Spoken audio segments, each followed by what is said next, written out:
ఆ రోజు నెహమ్యా ఏం చేస్తున్నాడో తెలుసా?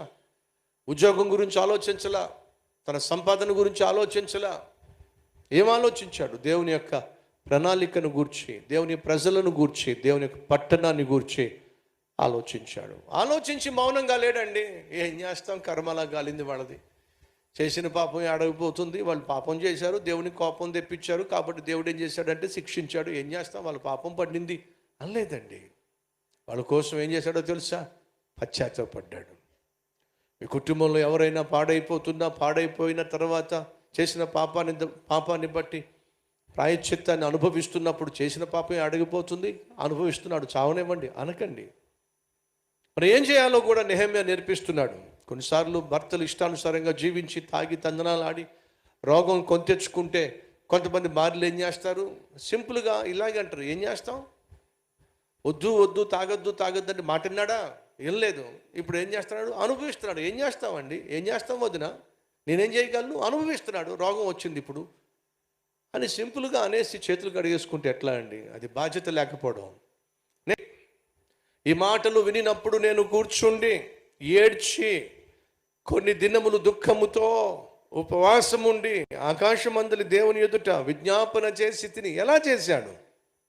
ఆకాశమందున్న దేవా యెహోవా, భయంకరుడైన గొప్ప దేవా, నిన్ను ప్రేమించి నీ ఆజ్ఞలను అనుసరించి నడుచు వారిని కటాక్షించి వారితో నిబంధన స్థిరపరచువాడా, నీ చెవి యొగ్గి నీ నేత్రములు తెరిచి నీ సన్నిధిని దివారాత్రము నీ దాసులైన ఇశ్రాయేలీయుల పక్షముగా, ఏమిటట, దివారాత్రములో నీ సన్నిధిని దివారాత్రమును నీ దాసులైన ఇశ్రాయేలీయుల పక్షమున నేను చేయు ప్రార్థన అంగీకరించు. ఇప్పుడు అడుగుతున్నాను, నెహమ్యా తన కోసం ప్రార్థన చేస్తున్నాడా, తన ప్రమోషన్ కోసం ప్రార్థన చేస్తున్నాడా, లేకపోతే పతన అవస్థలో ఉన్నటువంటి ప్రజల కోసం పశ్చాత్తాపడి ప్రలాపించి ప్రార్థన చేస్తున్నాడు? చెప్పండి.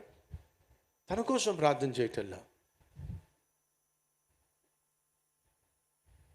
పాపం వల్ల పొందుకున్న శిక్షను అనుభవిస్తున్నటువంటి ప్రజల యొక్క పక్షమున ప్రార్థన చేస్తున్నాడు.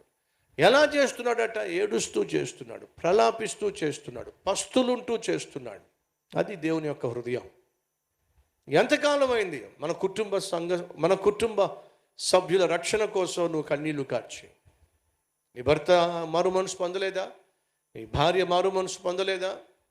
నీ కొడుకు నీ కూతురు మారు మనసు పొందలేదా?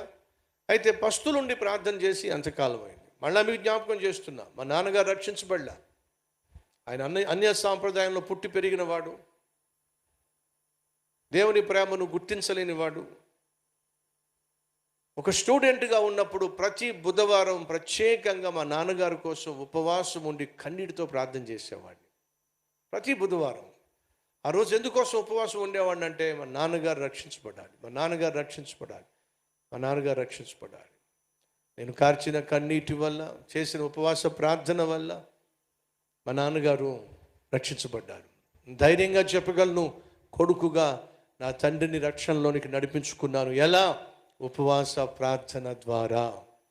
అడుగుతున్నాను, ఈరోజు మనలో ఎంతమంది ఆ సాక్ష్యం చెప్పగలరు?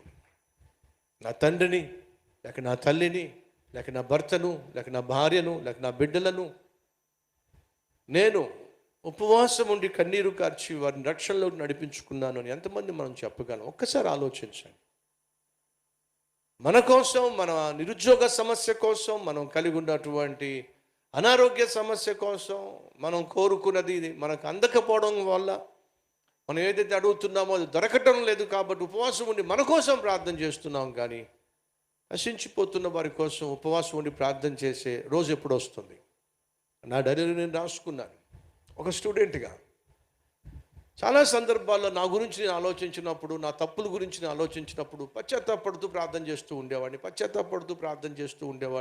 ఏడుస్తూ ప్రార్థన చేస్తూ ఉండేవాడిని. ప్రభువా, మరింత పరిశుద్ధంగా జీవిస్తే ఎంత బాగుండేది, నిన్ను గాయపడకుండా ఉన్న జీవిస్తూ ఉంటే ఎంత బాగుండేది, నిన్ను సంతోషపరిచేవాడిగా జీవిస్తే ఎంత బాగుంది. తెలిసి తప్పులు చేస్తున్నాను, పొరపాట్లు చేస్తున్నాను, ఎంతకాలం ఇలా పొరపాట్లు చేస్తాను ప్రభువా అని చెప్పి ప్రార్థన చేస్తూ ఉండేవాడిని.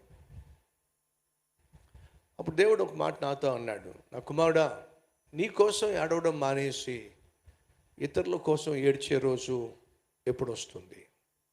నీ కోసం పశ్చాత్తాపడం మానేసి ఇతరుల కోసం పశ్చాత్తాపడే రోజు ఎప్పుడు వస్తుంది? ఆ రోజు కోసం నేను ఎదురు చూస్తున్నాను. సహోదరి సహోదరులు, మనలో చాలామంది మన కోసం పశ్చాత్తాపడుతున్నాం, మన కోసమే ప్రార్థన చేస్తున్నాం, మన కోసం ఏడుస్తున్నాం. కానీ దేవుడు అడుగుతున్నాడు, ఇతరుల కోసం నువ్వు పశ్చాత్తాపడే, ఇతరుల కోసం నువ్వు కన్నీళ్లు కార్చే, ఇతరుల కోసం నువ్వు ఉపవాసం ఉండే ఆ రోజు కోసం నేను ఎదురు చూస్తున్నాను. ఎంతమంది ఆ రోజును దేవుని ఎదుట కనపరచగలరు? ఒకసారి ఆలోచించండి.